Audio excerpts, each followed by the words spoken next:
everything sort of turned around for you in the space of a year, 18 months? Yeah, I mean the last 6 months especially has been a good and a true reflection of my true character. And in my workplace I've been performing very well. So I think the last 6 months have definitely been in the right direction. And as you say, the 18 months has been very good, but the last 6 months I think it's a true reflection of who I am, how I can play, and there's a lot more to play. Do you think that the Masters, winning the Masters in Edinburgh from a virtually impossible situation, is that a big turning point as far as the actual darts is concerned?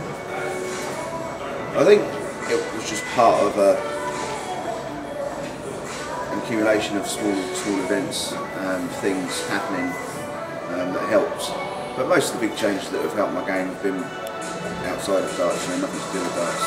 My own personal life and my own personal triumphs and losses, they've all been a big contribution towards what I do outside of my private life. Obviously, Sammy, now your wife, has made a big difference. Yeah, I mean, I don't think there's any hidden secret that if it wasn't for Samantha, I probably might not be playing darts now. Definitely wouldn't be doing as well as I am, and I'll be forever indebted to her because of that. She helps me, she supports me, even when I'm wrong. Sometimes she supports me, as long as I'm not too wrong. But she's been good. She's a rock. But the key is the encouragement and the support, and I guess the belief as well that she has in you. Yeah, I mean that last comment I just said, she's a rock. That's very cheesy, but yeah, it's actually a true saying if someone has been like that for you. I've never used that before. Yeah, I mean she's helped me achieve things and believes in me and helps me believe in myself. Samantha's got more self-confidence than I know in anyone. She's also got the least self-confidence in some ways. She's a very, very shy, quiet girl, but comes out big and bouncy in your face because that's how she hides that. Not all what you see about Samantha's real. That's how good.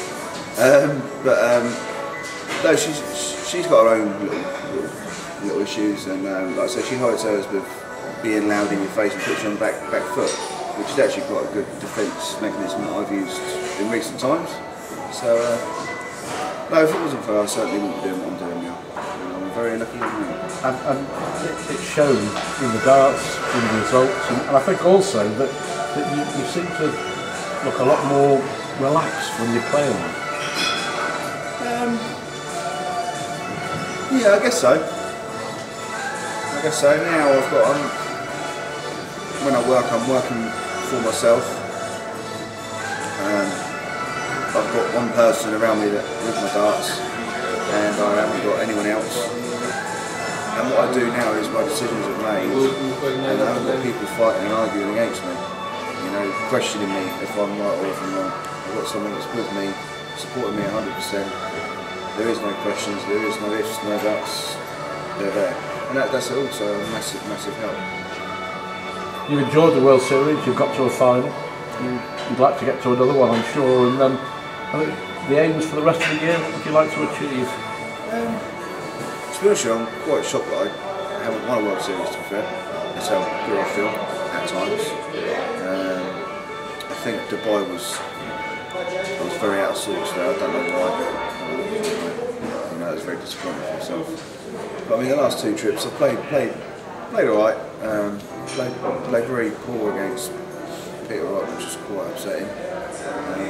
But I still missed shots in important parts of the game that would have turned it around and made it a lot quicker. The rest of the year for me, it's just about trying to win, trying to win, because I know I'm good enough to win now.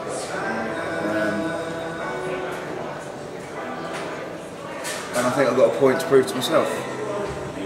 I've realised now that it doesn't matter what I do to some people, it will never be enough, will never be recognised.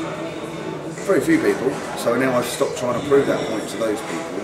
Now I'm proving the point to the person who it matters most to, and that's myself. And I think that's the most important thing to me. Keep myself happy and my wife, and make sure everything's alright our side of the fence. And if that's not recognised by other people don't like that. As long as I'm good, polite, well behaved, and treat the game with respect and the players with respect and the officials and the important people around the game with respect, I shouldn't go too far. Final question. I remember speaking to you many years ago, and you saying that if you hadn't won a world championship in the next 5 or 6 years, you'd be very disappointed. James Wade, world champion, very much an achievable goal. Yeah, I mean, me being world champion has always been achievable. I think, just apart from about 3 years in my professional career, you know, the easiest one ever would have been when I played John Part, and I was genuinely really not very well, and I'd have had Kirk Sheffield in the final. But if buts, could, shoulds, maybes. I've never performed particularly well at the World Championship. I'm not in fear of the tournament.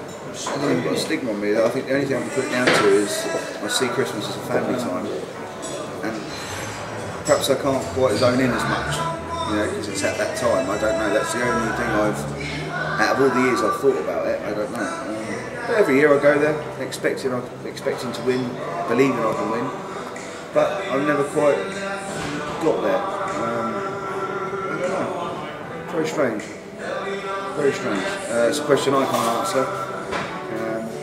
Like I say, if it was genuinely a place where I got nervous or I felt flat, I would say, but it's just there's nothing particular I can put my hand on, you know. I certainly don't get the same feeling at the World Championships at Alexandra Palace as I do the World Grand Prix, the World Match Play. I don't get that same buzz when I'm there. I don't know why that is. Perhaps if I could find that out, that would be the $1 million question for me. Maybe this year. Cheers, James.